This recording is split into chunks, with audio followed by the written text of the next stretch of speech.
Thrilled to introduce Bud Cadell, founder and CEO of Noble, a consultancy that helps leaders drive meaningful and measurable organizational change.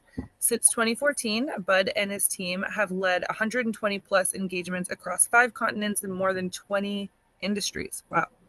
His work has been featured in the New York Times, Wall Street Journal, Forbes, and Ad Age, and he's been named one of the Business Insider's most creative people under 30 and a Guardian strategist to watch. So please give me a hand in warm welcoming Bud Cadell. He's leading today's session on smart risk taking, what's missing in your organization. So I will now hand it over to you. Thank you so much. Excited to be chatting with folks. I have loved all the comments in the chat so far. Before I share my screen and kind of go into talk mode, a couple requests for folks. This always feels really strange to be speaking into a box. So if there's any comments or anything I say that you resonate with, do me a favor and do a +1 in the comments. And also ask your questions in the comments, and I'll keep my eyes on it on my second screen and try to respond to folks. So it doesn't just feel like I'm monologuing at you the entire time. Does that sound good?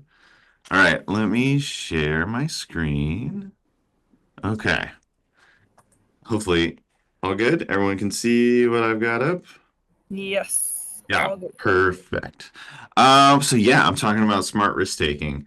Before I get too deep into the topic, I want to say that I am one of you. I spent about half my career uh, building, pitching, proposing new products and services inside big, complex organizations and building a lot of innovation labs. And I want to start by talking about the project that broke me and really changed everything I thought about my job and the work that I do. So, years and years ago, long enough now that I can actually talk about it to some degree, a big box retailer came to us and said, "Hey, here's the challenge that we have. We have trained people so well to buy groceries and like everyday needs from our stores that people no longer shop for things like toys and electronics, and they don't think of us, especially around the holidays when they're buying gifts for people."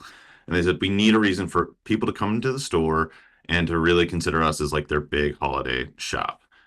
So my team came up with a ton of ideas. We like bounced them around, and then we finally landed on this idea of a wishing wand. It would be a RFI enabled wand that kids in the store would check out from a kiosk, go around and tap toys and electronics that they wanted for the holidays, and they could load it back into a kiosk, and it would create a wish list for Santa. We 3D printed a bunch of these. We created like mock store aisles for kids and parents to test these things with. We heard things like, I'll never forget one parent was like, please, dear God, do not make these. My child will never come back out of the store if you make one of these. It seemed like it could be something that could be really interesting for the organization. We were planning on making, I think, like 30 or 40 for the first year and testing it in 2 different stores and getting a sense of like, is this going to change behavior? Is this something that people find, um, engaging in the store? Would this lead to more sales in the store? Then the CEO got wind of it, and our little plan of producing 30 of these became, okay, how quickly can we buy a manufacturer in China to mass produce these to roll out to every store by holiday? The CEO gave a big speech about the project internally about how it was going to change everything for them this year. It really ballooned out of our hands. This was like I was like, please don't do that. Please don't try to do this all at once. But it became a pet project internally. But then here's where I think everyone here will be able to relate to this. So we were doing initial planning and we're like, okay, we need 2 or 3 feet of retail space for the kiosks that we had planned. The head of store said, absolutely not. I know what I can monetize out of every square foot of my stores. I have no idea what this kiosk is going to do for me. Why should I give you any floor space for this? Then we had to promote the idea of these in stores. So we went to the CMO and said, okay, we need some ad budget. We need some time on air. We need time to like tell people about this going into your stores. CMO said, absolutely not. I'm not incentivized around people's behavior in the stores. I'm incentivized around like like how much attention my ads get online. That's not something I really want to give up budget for. Go find budget from someone else. And it became like this throughout the entire like store operations. We're like, what if it causes too many purchases for the year and we're not planning for it for inventory? And everything just fell apart. So it went from this idea of let's make 30 of these, let's test in stores, to let's buy a factory, let's mass produce these, to suddenly like it was a completely dead project. And I mean, this all happened in the span, these conversations, in 2 weeks internally inside the organization. So it was a kind of whiplash I had even never experienced before. And what I came to realize is that we love to focus in innovation on the ideas that go to market that are failures, right? Like the Amazon phone, the Microsoft phone, healthcare.gov here in the US, right? The big, big public failures, but really the costliest failures in my mind are the ideas that never got a shot for many, many different reasons internally. And I came to the realization, I don't know if any of you ever feel this way in your own organizations, but like when I ended up having to take a year off in my career, sort of like mid-career, to take care of a sick family member. And I remember just like looking at all of my ideas and noticing how many of them never made it into the market, how many of the innovation labs I spun up were dead on arrival because a new CTO came into the organization and shook things up. And I felt terrible. I was like, I don't think I'm very good at my job, was my first like dark feeling. But then I realized like I'm not even being allowed to try innovation in most organizations that I'm working with. I don't know if that resonates with other folks, right? If we ever feel like, oh, this is challenging for me.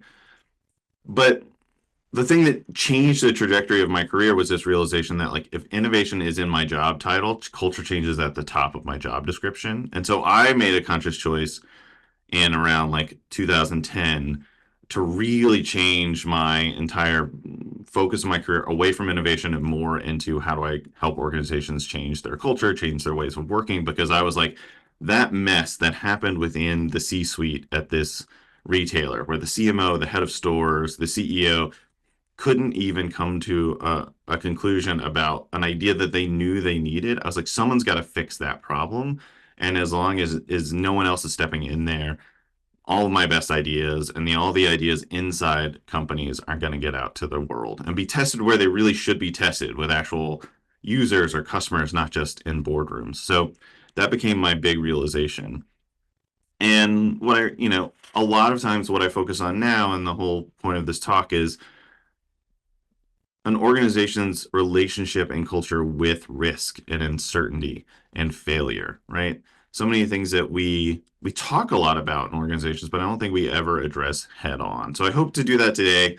I'm going to move at a really fast clip because there's a lot of things I want to talk about. I'll share all of my slides with everyone, and I'm always open to a deeper conversation. And I'll watch. Okay, I'm watching a lot of plus ones coming in, plus 1,000, plus 1111. Great.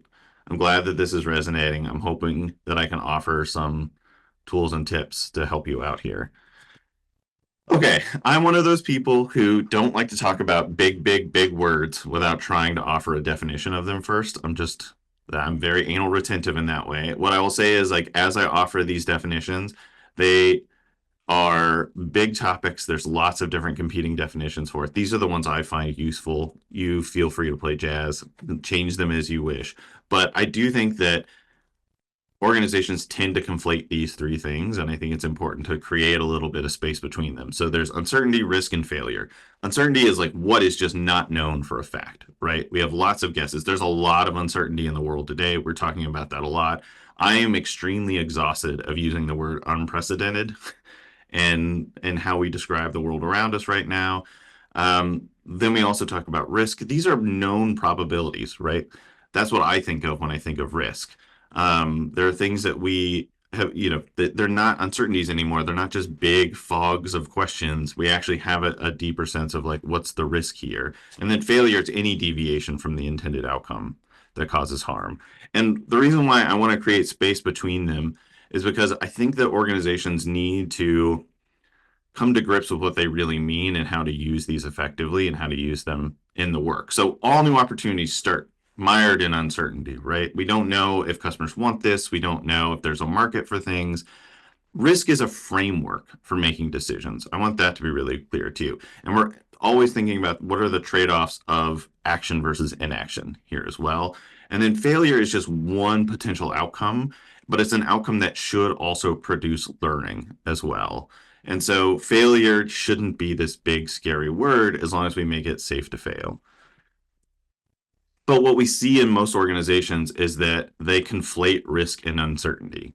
And so if you're in the beginning of a new idea in your innovation work and you're constantly being asked for things like ROI forecasts, or you're like, oh, we need more and more expertise here, you cannot throw expertise and forecasts at true uncertainty, right? I think most of us know that the way through uncertainty is through testing and probing and trying to understand what those, trying to figure out what even of the many, many uncertainties that we swim in that we can actually get a handle of and try to reduce in some way. But there's just lots of uncertainty that we cannot reduce. I think that organizations tend to think that all risk can be outplanned, which is why we spend so much time in planning meetings trying to pretend as if we can control the environment outside the organization or if we can somehow stack the deck in our favor. And, most organizations fear failure to such a degree that they'd prefer minimal risk with low upside over uncertainty with high potential. And what do I mean by that? So, an uncertainty and risk, right? An uncertainty can be, yes, there could be a landmine where we're about to start digging, but there also could be a gold mine, right? We just don't know until we start to venture into that territory. It's not a known risk yet. But most organizations, because it carries any sort of potential for risk, we're afraid to take new steps into a field. We're afraid to take bold steps into like new ideas, new products. And we don't, because we only frame things in terms of the negative, the downside of the potential idea.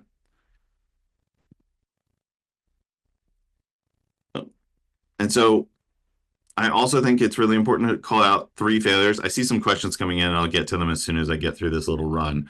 In terms of the types of failures, I think it's also important to call these out. So there's procedural failures.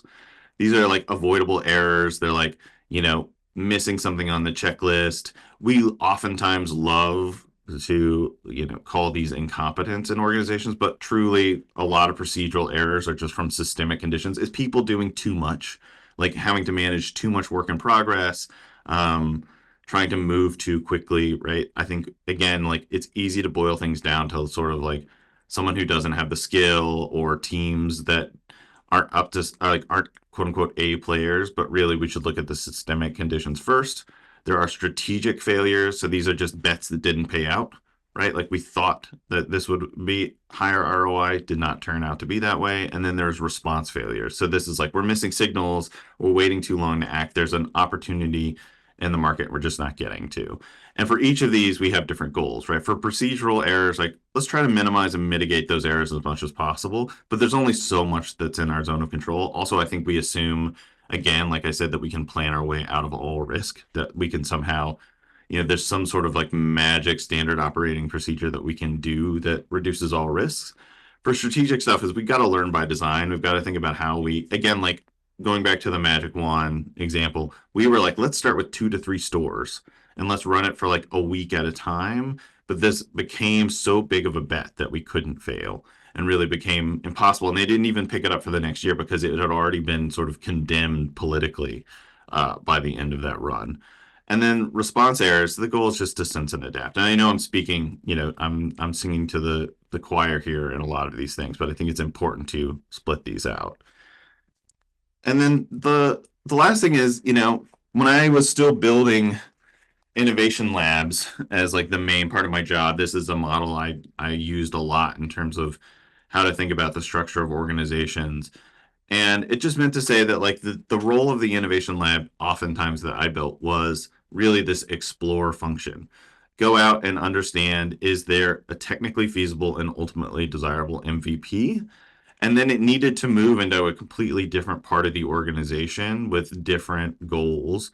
And I call that the scale team. And their job is to like prove out the economics and also fight internally for the sacrifice to launch a new product or a new service, which I thought was very, very different than the job of an innovation lab. The innovation lab for me were like truly like exploring the edge of what users needed, what customers wanted, what was possible. And the scale team's job was to like fight for, operationalize it, make sure that it can be brought to market successfully. And then the optimized function of the organization is just like, let's keep unit economics up and let's like extend the lifespan of this product until we decide that we have a better alternative to it, until it no longer makes sense for us as an organization, and how do we sunset it strategically.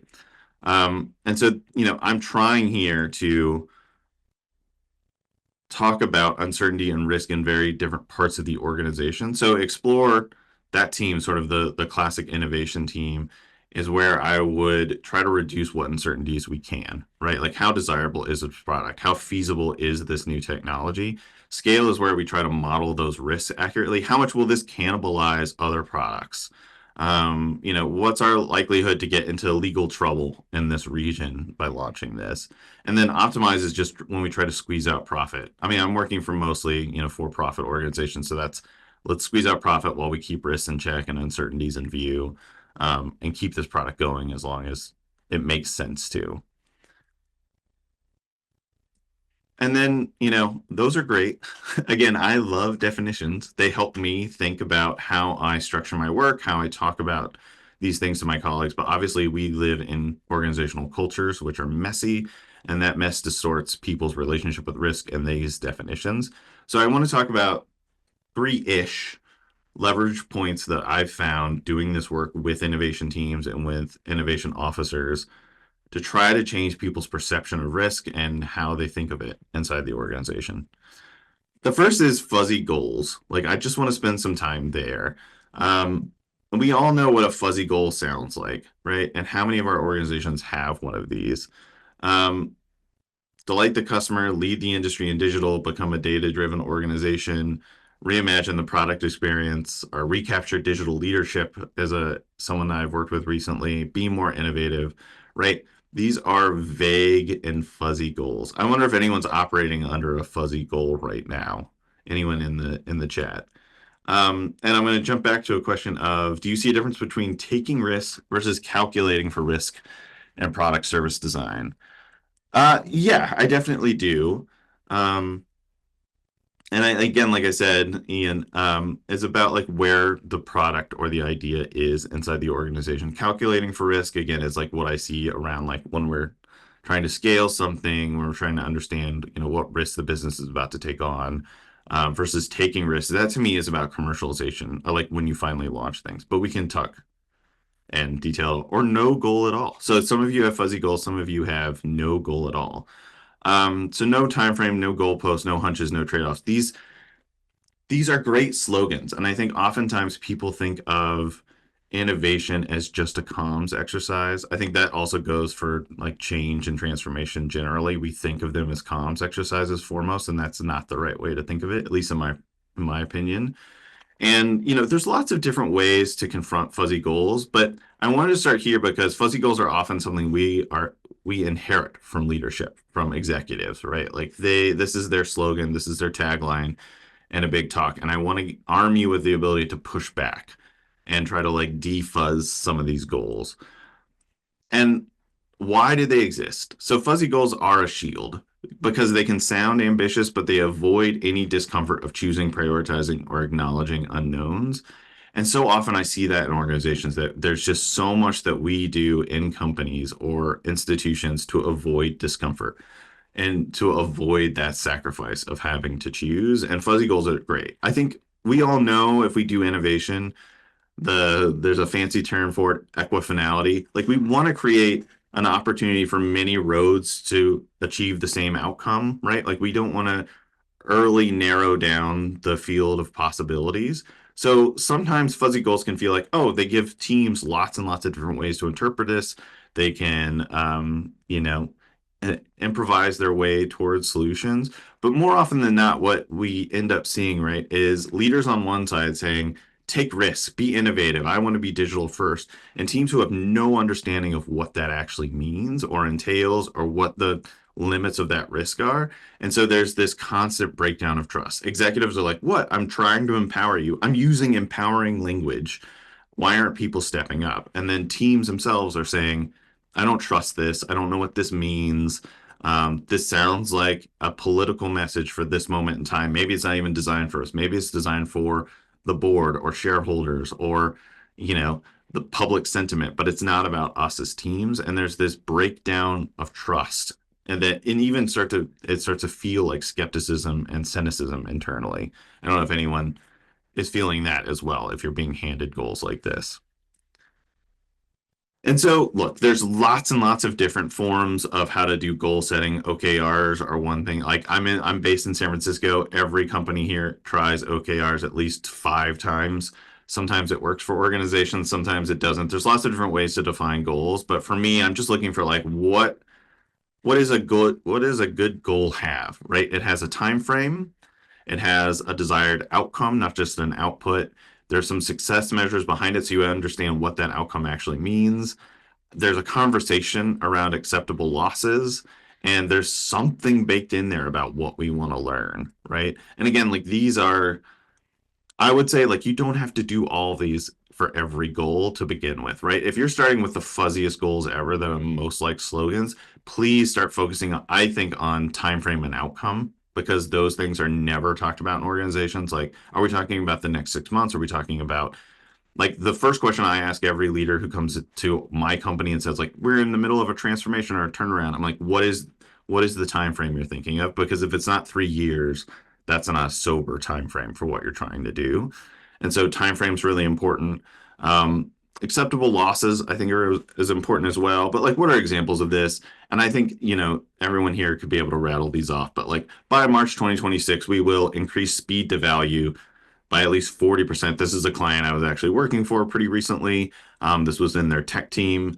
And we're willing to risk reducing the scope of the roadmap for the next 2 quarters to learn whether, like, the one thing that they were trying to understand is their team was saying, we're so slow internally because we have too many projects, too much work in progress at any time. And the leadership said, fine, let's test that. So, like, we're going to slim down the roadmap for the next 2 quarters to see if we can move faster from idea to execution and to test if that's really a problem that we have. Too much work in progress. So, again, steal this, try this in your organization. I think, like, anytime you receive a fuzzy goal, ask questions around these. Like, what are we trying to achieve here by doing this? How would we know? How would we measure it? Even like, what are some milestones along the way that would tell us that we're getting there? And then what we're willing to risk. So, like, what are we putting out on the table? Okay. Point number 2. Again, like I said, I'm going to move pretty fast through this and then hopefully make time for some Q&A.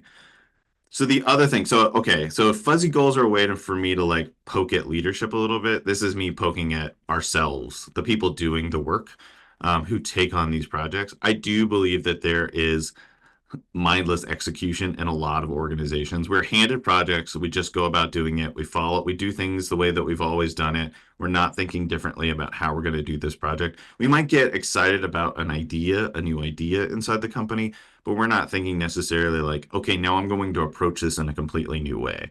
And I think we all know that if you approach work the same way that you always have, you're likely to get the same results.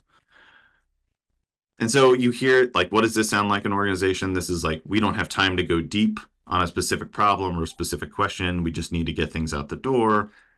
Everything is a priority. Look how much look at how much we're doing. So, like, there is such an epidemic of busyness, at least here in the US and the organizations I work with. Like, I think that's caused by, a job market that has high employment, but still people are very worried about losing their job. So they're constantly trying to show how much work they're doing. Um, Pace is this idea of like, oh, we must be a successful company because we're moving really fast. Like, look how many meetings I'm in every day, or look how many like features we're shipping. But you also see it in, like, we'll get my favorite thing when I was more on the agency side was like, okay, that's a phase 2 idea. Like, and we never got to phase 2. Projects never made it that far. And obviously, like, that's just the way it's done here. Um, and I do think that there is a busyness epidemic happening in most organizations. And so, look, there's lots of different ways that you can make execution more mindful. Like, and I've broken it down here by like the preparing to do the work, executing the work, responding to the work. again, I think I bolded a few things that I've seen work really successfully. One is just to clarify the opportunity, go back to those fuzzy goals, beat them up, get a sense of like what exactly we're trying to achieve. I am in love with checklists. I don't know if anyone else is. Like, if you haven't read the Checklist Manifesto, which I think came out like 15 years ago now, it's one of my favorite books of all time. Um, yeah, it's a great book. It talks about that, like, you don't need a checklist for everything. You need it for this, like, Venn diagram of, like, what is easy to forget and what's lethal to skip. So, the example in the book was washing your hands before surgeries has a huge impact. It's super easy to forget. I think so many times in our organizations, we think that we are too smart or too busy to require to, or we're moving too fast to require a checklist. I'm just a big believer in a checklist, unlike the things within the zone of our control. Resourcing, honestly, I mean, geez, like how many times do we hand off projects to teams that cannot take on that work? That's so, so important. How we slice work when we get into the execution phase, how we track progress. I think that's all good. I've just noticed that like when you try to make work visible, it forces a lot of these other behaviors. So that could be working in the open. So when we go into organizations and we ask teams to do new things, we ask them to work in the open, meaning like share your work in progress documents. Like every single Friday, our teams share a week note, which is just like what we did this week, what we learned, where we're stuck, and they literally send it to the entire company. And it forces a lot of better behaviors across the board because now they're in more view. More people are watching the work. I am a big believer in retrospectives, and like I think that they're easy to talk about, they're harder to hold and to like force on yourselves. I know all of us who say, like even Nobel, my company, we will slip sometimes and be like, oh, we should have done a retro on that last project. Again, it just forces the venue for the right conversations. So oftentimes when we talk about psychological safety or being able to speak up, we talk about it as this academic thing, but we don't have enough venues for people specifically to speak up in. So I think trying to create more of those is better. Pre-mortems, love a pre-mortem, saw that pop up. Dan, thanks for the link to the checklist manifesto. Um, yeah, and so retrospective to the entire company, what if there are 20,000 employees? That's a really good question. A few years ago, Spotify wrote about how they do scaled retrospectives, and we have an article on it, and they've written about it. I think it's a really good way to do it. Like, obviously, you can't do it in a giant, giant company, but we've done scaled retros in 10,000, 15,000 person organizations. And this is just like essentially what you do is you run retros at a local level. You find consistent themes. It just requires a lot more facilitation and facilitators to help support it. You find some common themes, then you bring those up another level, get some more definition and detail on it, and you continue doing that up the organization. Obviously, you don't do that as frequently. This is something that you do like once or twice a year, but I find it so much more meaningful than that damn annual engagement survey, right? Like a yearly scaled retro is so much more insightful and actionable than everyone sitting down being like, well, your team scored a 74 on psychological safety. My team scored a 72. What does that mean? What's the difference? Versus having some real themes that come out of retrospectives. So there's some good stuff there. And man, organizations hate killing work that isn't delivering, but I've seen that be really effective as a political signal inside the organization of like, okay, we're no longer going to do that work. And it's just like everything that we possibly do, the more mindful that we can be about like why we're here in this present moment, how we're showing up together. I'm just a big believer that the existing culture cannot be used to create the new organization and the new organization's appetite for risk, right? You have to almost act as if you're a completely different culture as you go about some of this work. And every time I've seen a company not embrace that idea, I've seen their transformations fail. Okay, I'm going to keep moving. Point number 3, let's talk about some phony learning. I think a lot of organizations are swimming in a lot of fake learnings. And what I mean by that is like how many times I've seen a team stumble and have a failure. And this is sort of a feel good narrative that forms around the team of like, well, at least we learned something. And I've seen very, very, very fuzzy feelings around learning here that are not applicable learnings. They're not actionable learnings. And I think very rarely are we building up our hunches and hypotheses as organizations. And what I mean by when they're not real learnings. So I think about a lesson learned needs to be substantiated. So there's got to be some proof of it. It doesn't always mean that we have hard data. It could be from, I'm fine with like observation and like substantiated observation, like multiple people on a team observed consumers or users acting differently, or a perception, or I've talked to a handful of users. Like any sort of thing though that we can point to there being substantiated. It's not just like my internal feelings about this lesson learned. Exploited meaning we acted upon it, or we plan to act upon this learning. um, Proportional, right? Like the learning has to feel like worth the risk, right? If we invest $1 billion into a new service or a new product and it's a huge failure, but we're like, hey, they hate the color yellow, that is not a proportional learning in that event. And then relevant needs to be relevant to the hunches or hypotheses that we had when we set out, right? Like I think oftentimes, so I run a business and like we do a ton of marketing and we end up with all these learnings that are not at all relevant to making our marketing better for the company. We're like, oh, we have this interesting hunch over here, but it's not relevant. It doesn't tell me what I can do next. So I push us to say like, okay, what did we learn specifically about this? What were our original hunches? So it helps record what those hunches were before you do experiments. And how, like, we all know that, but how often do we actually do it is the important question. And then how can we act upon it next?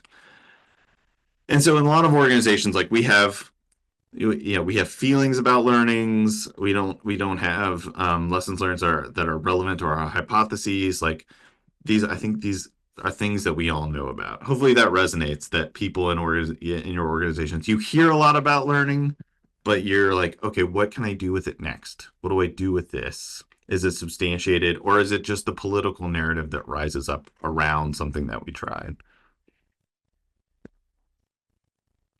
Okay, I see a plus one.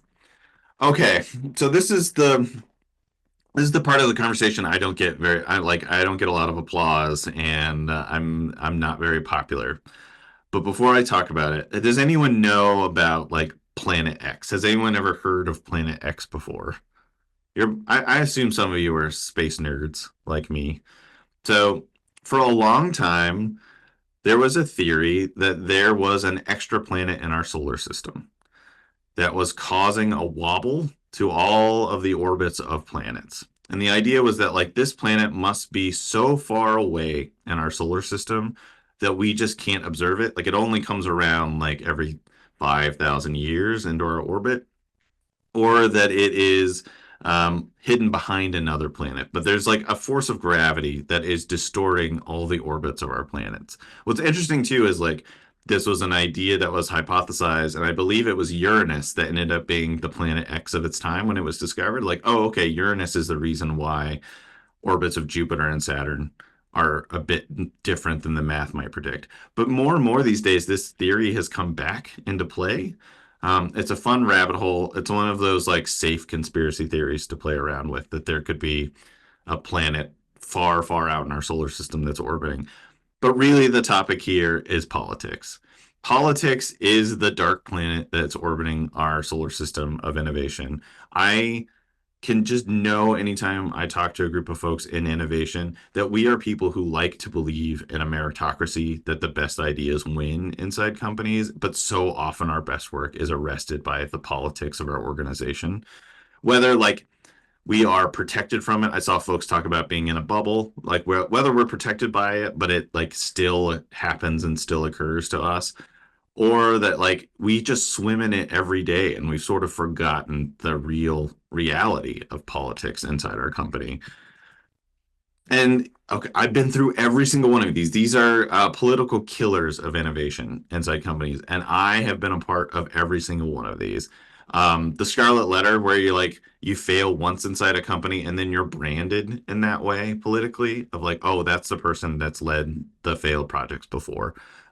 We all know what consensus can do to new ideas and organizations, where just one no can kill it.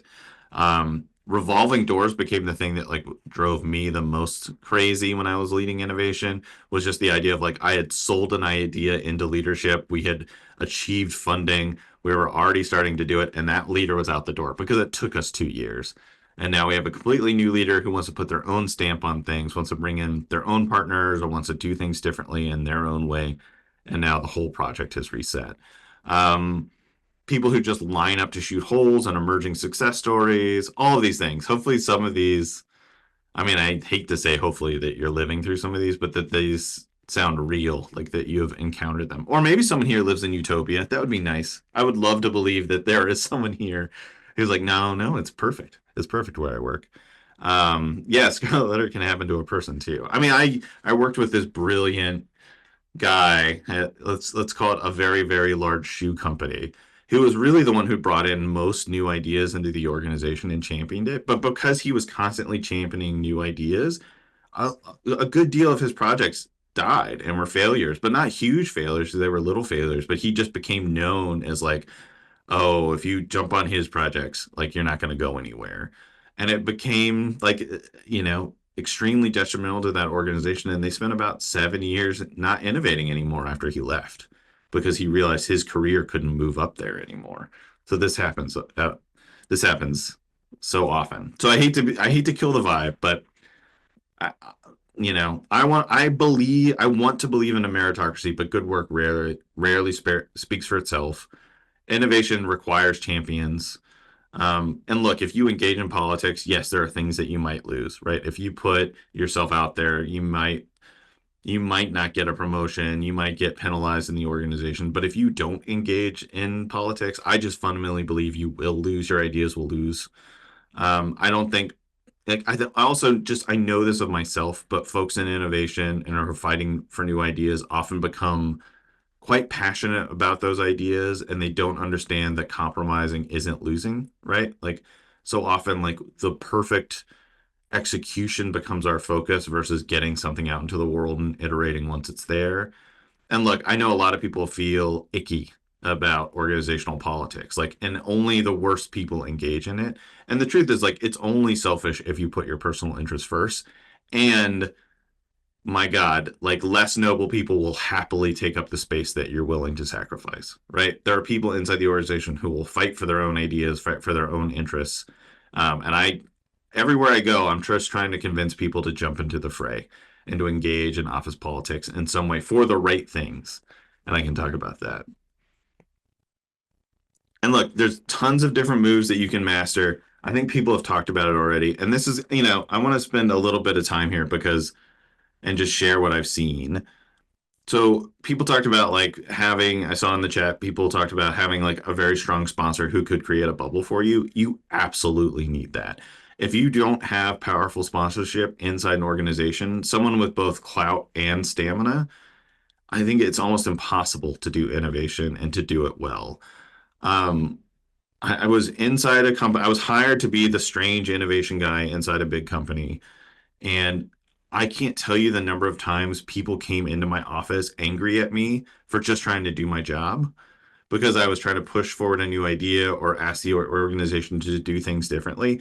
And I was so fortunate that I had someone above me on the executive team who was my champion, who like fought for resources, who fought for ideas.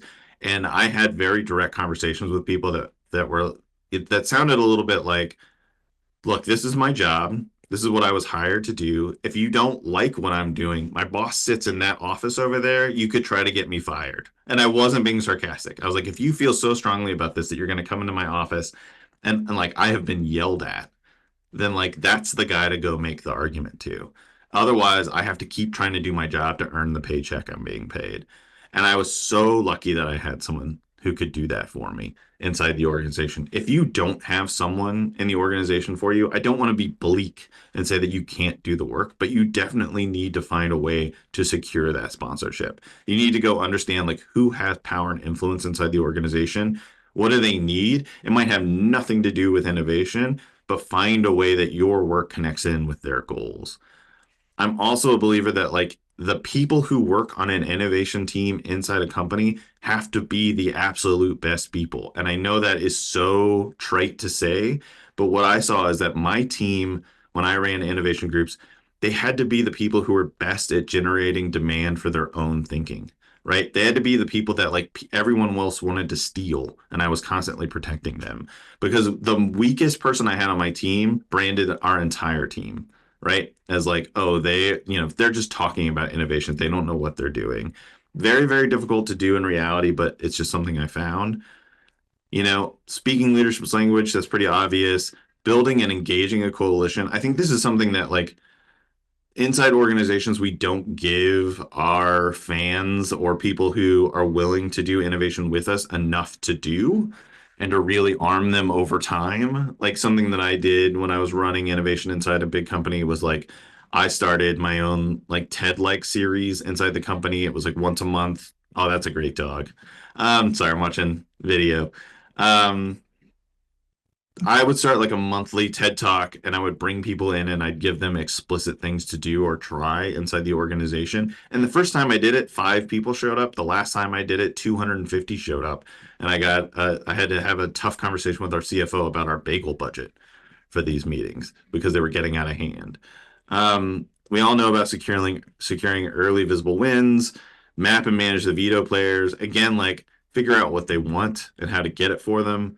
Like just know that credit and blame games are going to happen. The number of times I've been inside an organization where there's a really thoughtful team fighting to do like an early win and other people in the organization pick the one thing that failed about the pilot and they brand the entire project under that failure. They're like, yeah, but they didn't blah blah blah blah blah. I've seen that happen so many times, and those teams like being unwilling to fight for those narratives and to like tell that narrative first and to understand that that was going to happen. Um, and then like once I think you engage in organizational politics, like shape it for the better, right? Like shape it to be more objective, more meritocratic. Like I think that's what you have to do. Like I'm very much a person who believes that like you have to get power to wield power more earnestly and more optimistically. Otherwise, you're just on the outside of the system throwing rocks. And as long as we're talking about organizations and not the broader world, that's my theory for how to get work done, better work done. And then if necessary, like go out of your way to generate demand for your services. I believe that you have to address early resistance head on. Like you cannot just let people in meetings like roll their eyes or ignore you completely. Like I would just go have very uncomfortable smiling conversations with people about like why they didn't seem to be a fan of the work that we were doing. Versus just trying to ignore that early resistance. Like, one, I want to understand where it's coming from, and two, I don't want to make it acceptable for people to like passively resist what we're trying to do. And then ultimately, if you have to bypass people, like find ways around other people inside the organization by getting leverage over them, by figuring out what other people need, and then like, check in with yourself. Like what I'm asking you to do here was not in the job description of why any of you were hired, but it's so critical to the work. It's critical. Like now I'm talking about like how do we take risks as an organization and break them out of the PowerPoint boxes that they're in? How do we get them out into the world? And this is the hard, messy work of doing it. And so I think you have to check in with yourself, take good care of yourself, make sure that you're doing it for your own best intentions, for the intentions of like your customers, for the ideas themselves, for your team. So I think it's incredibly important to do. Because ultimately, I think that you can't change your company's appetite for risk if you won't stomach some of the discomfort yourself, right? And if it only becomes a them versus me mentality inside the organization, like they're messed up, they won't do things correctly, but I'm not willing to take those big steps. Like this was like again, I go back to that magic wand story where I realized like I didn't do a good enough job building relationships across those different C-suite players. I let other people build those relationships instead. Those relationships were used against me, used against those ideas.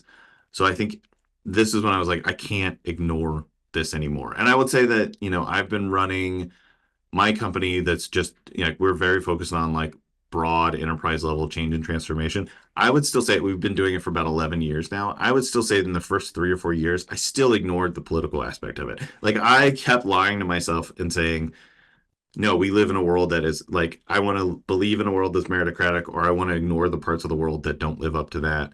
And then I just realized that like I'm not doing a service to the people I'm advising, to the teams that are putting in the hard work, if I'm not willing to lean in there.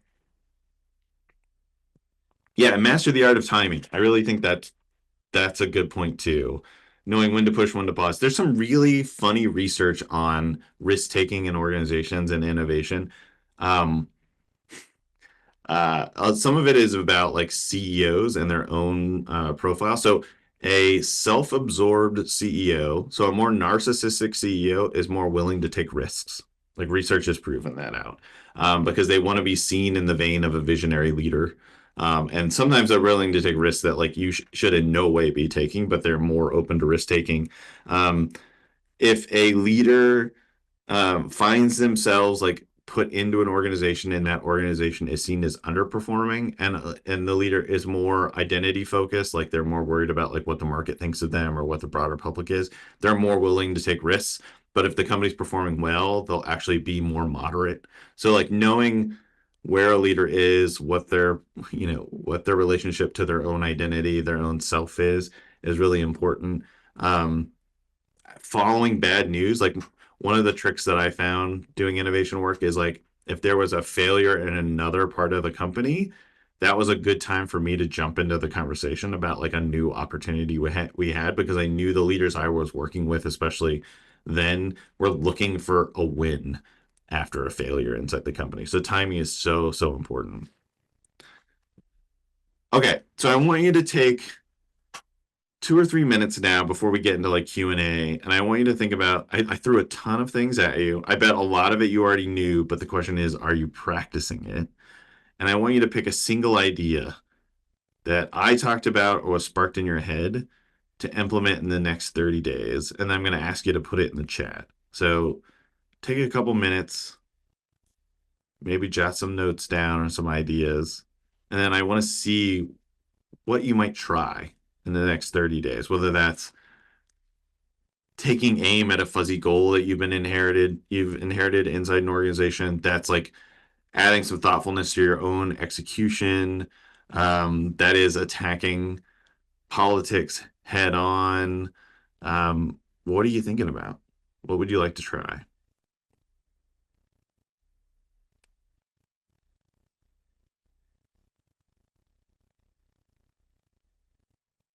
A lot of love for checklists coming in.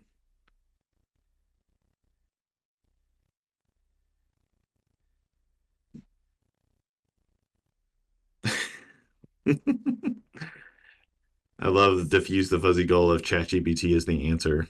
What's the question?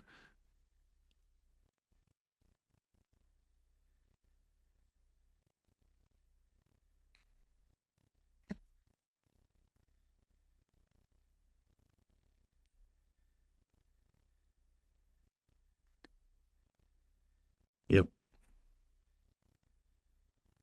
Find the secret goals of the potential sponsor. Like so often in my career, I've realized that the person who can be a sponsor is like looking for their next job or looking for the next title they want to achieve. And I'm always trying to frame things like, okay, what's going to help you get that title?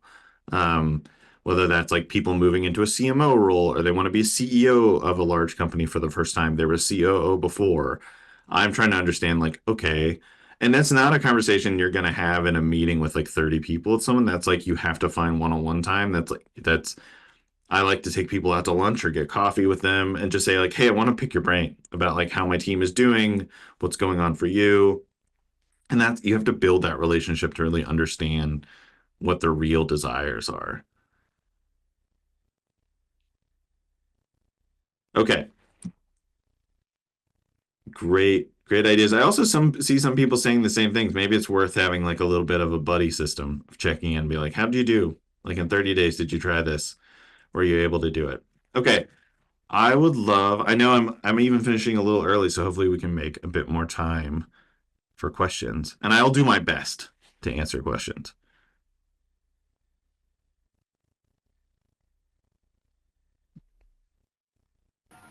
see a question about, can meritocracy create too much internal competition, undermining the collaboration that innovation offer? This is like a big thinking question. I appreciate this one.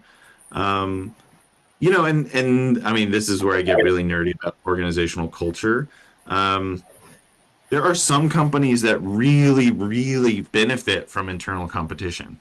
Um, I think I can talk publicly about it. Like when I went into Nike, about 15 years ago in my career and helped them, I thought their culture was completely broken from the outside. Like I saw so many different teams working on the same kind of work and competing against each other, and I thought, oh, there's so much waste in this system. Like every single team here is working on a sports tracking app. And that tells you how long ago it was. But the more I got to learn about the culture, it was conscious. Like they created a culture where they wanted to see which team would succeed. And the more I talked to people who worked in that organization, the more I realized that like they knew what they were signing up for and they liked the idea of competition. That doesn't mean it's right for every culture, but I've seen it used effectively. And I think it was done pretty effectively there. And they were able to retain pretty high profile, like good talent because that's the culture they wanted to be in. Now it's not something you can change your culture around on quickly, right? Like again, that's like a 3 year, these are completely different archetypes of culture to try to transition to, but I've seen it work effectively. And it was surprising to me and something I had to learn as a consultant over time. Was like my first reaction to that was completely wrong, and I had to understand the system better.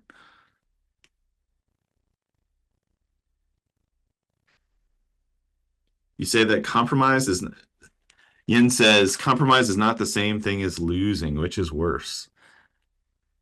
It's a good question.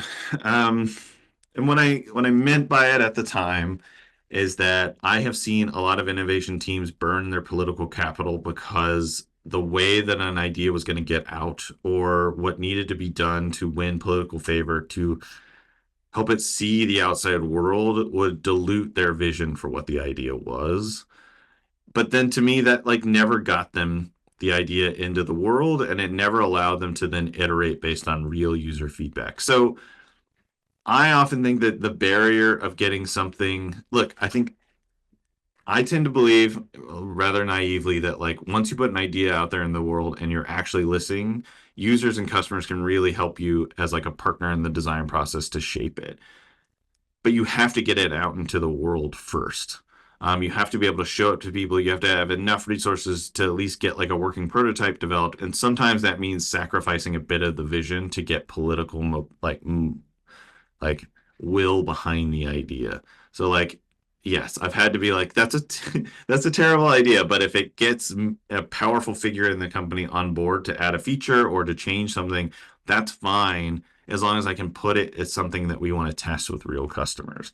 But if that gets it done and gets it out in the world and I'm not causing active harm to users and customers, I'm totally willing to make that sacrifice to get it done. Let's see. We got a couple of good ones. Yeah. What do you do when you get burned out? It's an interesting question. Innovation, constant battle. I mean, I had to take myself to different spaces. So I lived in New York and I was building a lot of innovation labs and like leading teams. And I had to just like build in a week in the desert. I used to go to Marfa, Texas. I don't know if anyone's heard of that place. It's a strange artist community in the middle of a desert with all ex-New Yorkers and like big art. And I just needed to like put myself in a completely different environment. I'm not one of those people where it's like, oh, just I need an afternoon or I need like 10 hours of sleep. Like I need a completely different world around me to really change how I feel. So I'm a big believer in that. I'm also a big believer in recently Basecamp, the company that makes Basecamp, like they produced their response to Agile. They call it Shape Up.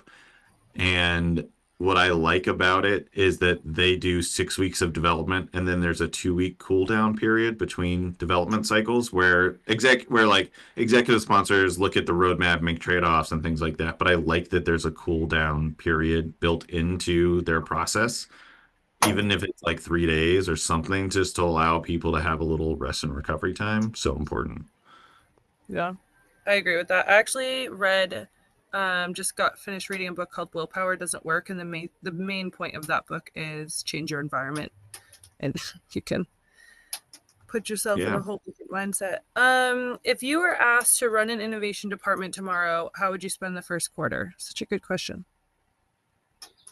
I would only spend it on like direction and direct reports. So my first quarter would only be focused on defining like what is the space that we're supposed to be playing in, what are our acceptable losses, like what are we trying to achieve, and not in like a 200 slide deck. I just want to know what the compass point is. Like where do we want to move the organization? Like if we're the foot of the amoeba, where are we aiming? Like where do we think food is? Is it a new product or service? Is it like diffusing new innovations like trends and technologies into our existing products? Like I just want a confined like place to play. So often I feel like innovation is just spoke about so broadly that I'd want to know exactly like give me the ballpark to play in, and then I'd want to know like who is directly on my team and who is like directly above us to fight for us. And that's probably all I would focus on in the beginning. Like first quarter really tough to get any true wins there. I would just try to understand what the political environment is, who can I put on my team that's going to be amazing people, and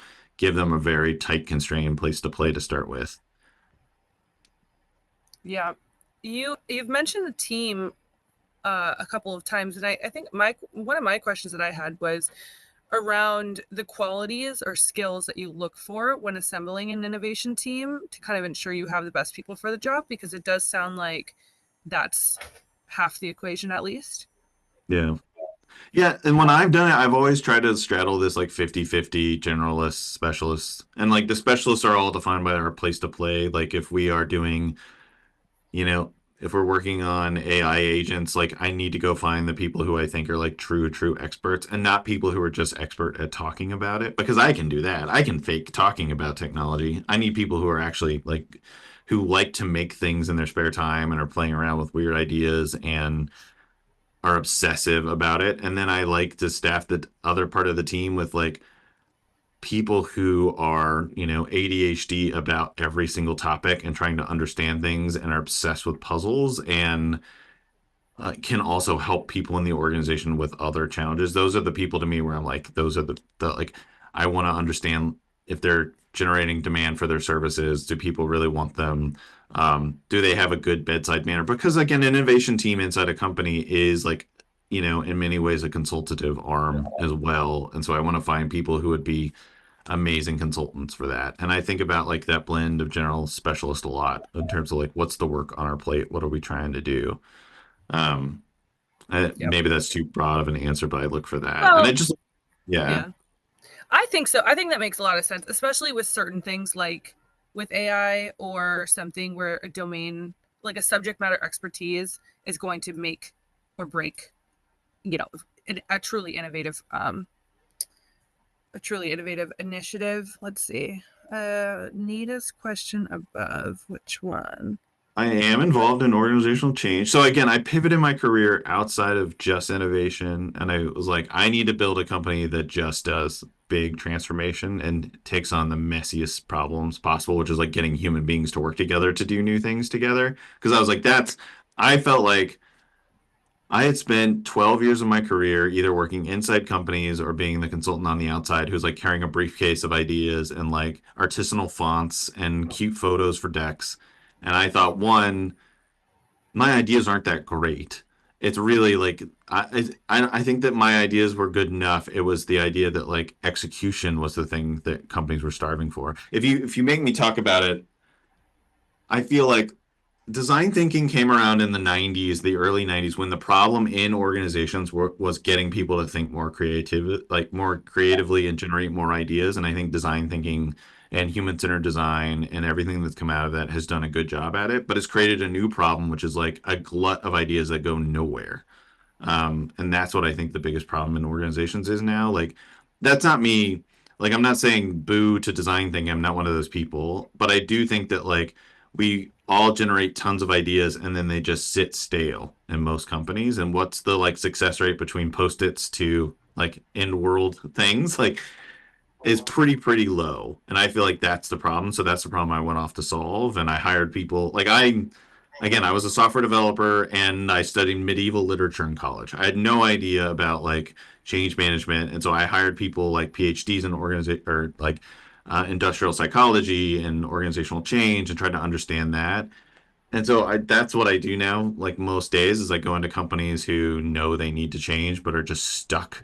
And they've already been through like a McKinsey run of getting 35 priorities in a 200 slide deck and don't know what to do about it. And that's kind of where I drop in. And I also just felt like as the outside innovation guy, I'm like, oh, wait, I'm just pitching you the same ideas that people internally already have and have been fighting for years, but I'm the shiny penny. And that's why you're listening to me right now, but that's not fair to people internally into the company. So yeah, this is where I focus most of my work now.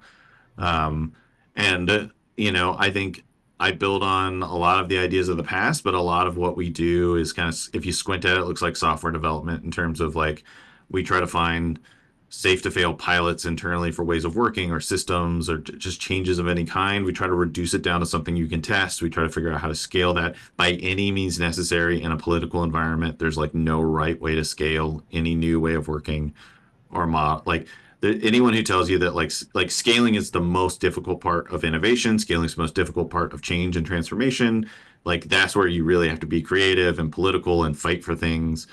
That's the hardest work, and yeah, that's the kind of work that I do. So I'm happy to answer any questions about that too. I like this question here about type of change management seems very lengthy and requiring a lot of time and people politics. How does that translate into consulting work, which is more short term and advisory focused?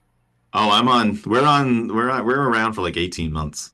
Okay. Uh, that's the only way you can do it. And we find ways to. Our model is like very capability building. So our teams are always really small, and our job is to train up like 15% of the company to have our skills and be facilitators like this and like us and coaches and advise them. And so like we are creating like the bumper lanes on the bowling alley of like we create a framework for them to think about like how are they moving through periods of transformation. And we're like trying to train people. Like we try to just be a teaching hospital through the work of like we'll help you start some of the changes, but mostly like we're looking for other people in the company to take it on so that we can like we are constantly falling backwards so that the teams and the company can take over the work. But it's you have to be around for a long time. And before COVID, that means like we'd have office space and our clients for like a year or longer inside the company. So we understood it. We could see how the culture worked. We could be around if there was a fire drill of any kind. So it is like culture change is just a long period of work. Interesting. Yeah, that definitely it makes sense, but it's not the traditional model. Let's see. I think we can maybe take like two more here. So we Yeah. got this one from Nadia talking about acceptable risk. Do you have a solution for making senior leaders sign up to investing into innovation or transformation, which for the first 3 years only creates costs and potentially no return? So how do you deal with that? Again, like that is about finding like what their needs are and what their wants are. And like that's when I talk about if I were to start an innovation team, like what's our space to play? And a lot of that is politically informed in the company. Like the people who have the budget and who can fight for ideas, like what are the problems they want to solve? What's tangential to the things they need answers to, and then kind of build a bit of a mission based. You kind of have to start with a bit of a hodgepodge, and then I think that look, you start to get wins, and that changes the field, right? Like Mhm. you're like, oh look, we're mining all over, and some of it is of where we're looking for are politically driven, but then we find a success story and that really sends us in a different direction. That's fine because you have wins now fueling you and not just political interest, but you have to get to those first wins. And so for And me, so for it's me, it's find find where find what people want. Yeah. I think this is kind of an interesting question that's a little more broad, but how do you make the transition into innovation? Because I think at Innovators, the community, we're a community of innovation professionals and stuff. So I think we're surrounded by a lot of that, but there are a lot of people that would like to get into that space, whether it's consulting or something else, being, on staff innovation professional inside a company. So like, how would you think about making that transition into innovation?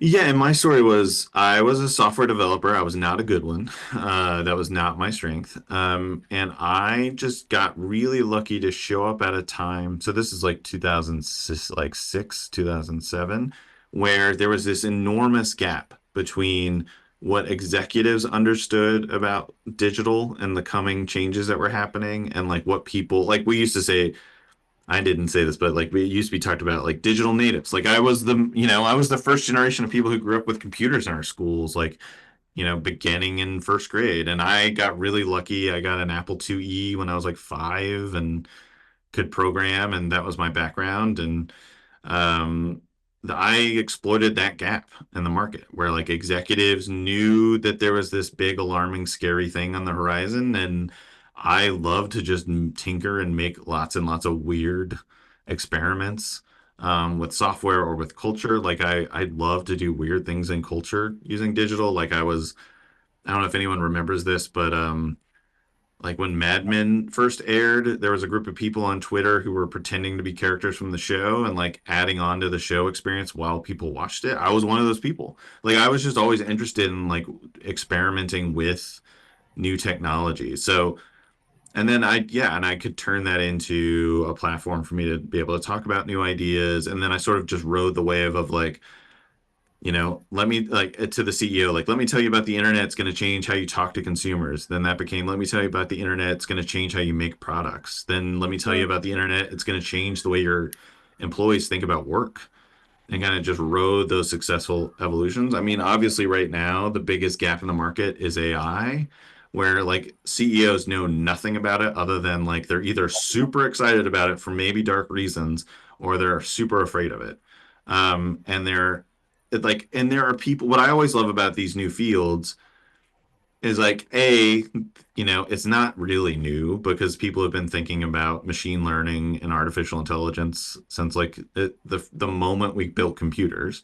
And so there's a lot you can learn yourself. Like when I fell into change management, I realized that like that was started after World War II as an academic field, and I literally just went online and looked at every course syllabus and bought all the books I could find on Amazon and read every book and started cold emailing professors questions. And I was cold calling the Bureau of Labor Statistics to ask about things. Like I find myself I get really curious about stuff. But now we live in this era of AI where there's a bunch of writing on it if you want to go explore it, and B, there are a bunch of people pretending to be experts in a brand new like a brand new thing when it comes to like the actual impact, right? Like whenever I see books that are like, every like the secret answers to AI, I laugh because it's like we are still like as human beings, we're in like at the very, very, very beginning of its impacts on us. And so like you can exploit, there's so much that you can do to exploit that gap. And just I say like be curious, make weird experiments. Like if you're not already, I'm sure you all are, but if you're not using a tool like Lovable to like vibe code just to see what it's like I've built probably 10 sites just to see what I can do with it and like think about how it could impact my work. That's the perfect opportunity to do it. But you have to be really curious. You have to like go experiment a lot with yourselves and go read a lot. And then I think I just got lucky that I tend to need to write something to think about it. And I was lucky that I showed up in my career about the same time blogging was taking off. Now I guess it's like video, which but like whatever it is that helps you build a brand online or helps you like, kind of stand out in there, that's what you have to be in those spaces right now, talking about the things that you're learning. And you can learn in public. That's totally okay to do. Yeah. No, I 100% agree. And I think that kind of answered the other question I was going to get to before we wrap up here was around where do you use AI in your work currently and where do you not, and how did AI change your work? If you want to just touch on that quickly, but I think you did. I'm still really, really figuring this out, everybody. This is a question that keeps me up. A couple places, I mean, like so much of my work is like the stuff I hate doing about my job is like writing scopes and producing like after action meeting reports of like new clients and stuff. So I will just monologue into a chat GPT for 15 minutes and it will turn it into at least a bad first draft. Like a blank page is still the hardest thing. So if I can just talk, I find myself talking more to chat GPT than writing in it. because I'm trying to just like vomit a bunch of ideas into it and then see how it might structure it. But then I mostly throw it out and keep going. I'm Yeah. working on a big project internally to turn our business levers into just like I'm building what I call driverless steering for the company, which is like we're an external consulting company. There's only a few financial levers that we really need to pay attention to, and a few actions we need to take. Like when do we need to hire? When do we need to fire? When should we invest more money in marketing? And what specific goals?